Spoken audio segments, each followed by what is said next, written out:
Kadeiwa! Welcome back! So for today's video is another table skirting design ideas. Dito ko nga po pala dinodrawing yung mga design na naiisip ko, ini-sketch ko. Then, na-amaze lang ako dahil nag-drawing yung anak ko. Ayan siya, yung panganay kong anak. So, ito daw yung gagawin kong design. So, ayan yung design niya, yung pinakaunan niyang ginawa. Ayan. At sa taas naman yung pangalawa at with backdrop pa. So, ayan. Nakakatuwa lang guys. Like mother, like daughter. 8 years old pa lang siya pero marunong na siya mag-design. Nakaka-amaze lang. So, ito daw yung gagawin kong design sa table skirting natin. Green and white daw yung color. So, saktong-saktong meron tayong green and white combination na request sa atin ng ating followers. At yung design na drawing ng anak ko, yung gagawin nating design dito. So, una-una lang ay gagawa lang tayo ng mga single pleats. Then, ang size ng folds natin ay nasa 5 inches. Ang space din ay 5 inches. Then, ibubuka natin yung single pleats natin. Then, lagyan ng pins side to side para maging back splits. Ayan. So, back splits yung ating base sa ating table. Depende na sa inyo ka-DIY kung ano yung gusto nyong base,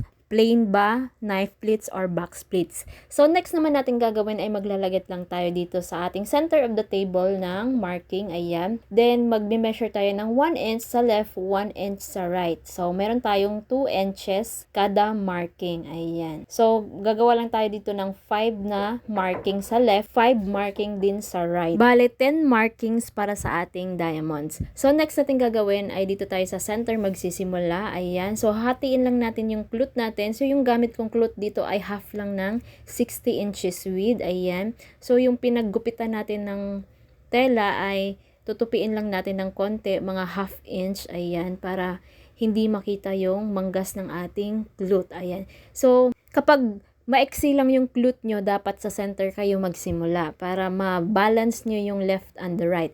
So, dito tayo magsisimula sa right side. So, magbe-measure lang tayo dito ng 3 inches para sa ating pleats at gagawa tayo ng 2 pleats or double pleats kada marking. Ang gamit lang natin na tela dito ay silk alpagena, pwede rin silk satin kung meron kayong silk satin. Continue lang natin paggawa ng mga double pleats hanggang sa last na marking. Then, ganun din yung gagawin natin papuntang left. So, ito na, tapusin natin lahat. So, ipipin na natin yung by pair, yung double pleats, ayan. So, sa pinaka dulo ng taas ng ating mga pleatses, ayan, ipipin mo. Gagawa tayo dito ng mga diamonds. Next, magme-measure ka lang ng mga 1.5 inch bago ipin at pababa ng pababa yan para mag-form yung ating mga diamonds at maging V-shape yung ating diamonds. Next naman, dito tayo sa ating laylayan. So, ifo-fold lang natin yung mga laylayan natin. Ayan, i-rose fold natin. For more videos, tutorial mga kadewa, you can visit my YouTube channel, Jasmine DIY. Sa mga bago pa lang dito, i-visit lang yung ating YouTube channel dahil marami pa kayong mapagpipilian ng mga table skirting design. Meron din tayong backdrop, shirt tie,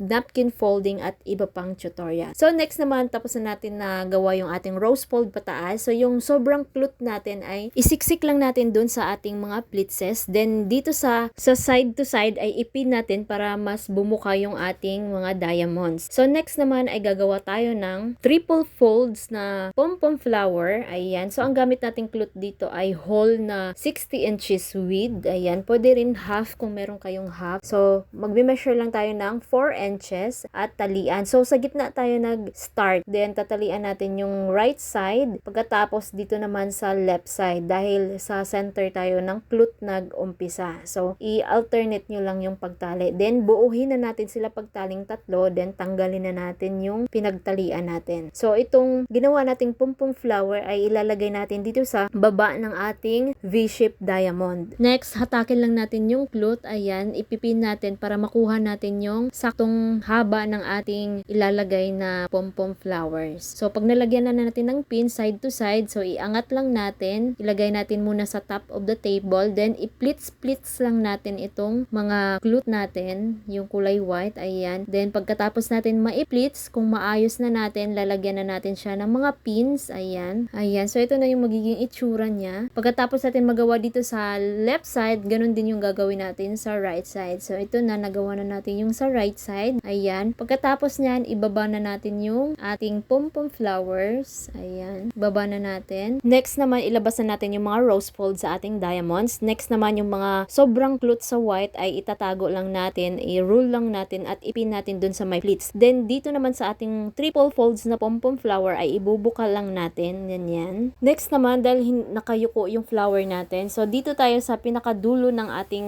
V-shaped diamond. Yung tatalian lang natin siya gamit ang tire wire, then itatali na natin siya doon sa ating pom-pom flowers. Ayan, para nakaangat yung ating pom-pom flowers, hindi nakayuko. Pagkatapos natin matalian, then lalagyan naman natin siya ng pin. Ibuka lang natin ng konti yung folds natin, then ipin natin dun sa white cloth natin. Ayan. Ganun din dito sa kabilang side para mas bumuka yung ating pom-pom flower. So, ito na yung magiging final look ng ating green and white combination na request sa atin. Itong table skirting design ay dinisign ng aking 8 years old na anak na babae. So, perfect ito sa kahit anong okasyon. Palitan nyo lang yung color combination kung ano yung color motif ng inyong okasyon. Huwag kalimutan mag-like, subscribe at i-hit ang notification bell para lagi kayong updated sa ating mga bagong i-upload. Follow and share na rin nating video para mas marami makanood, matuto at magkaroon ng ideas. Maraming salamat!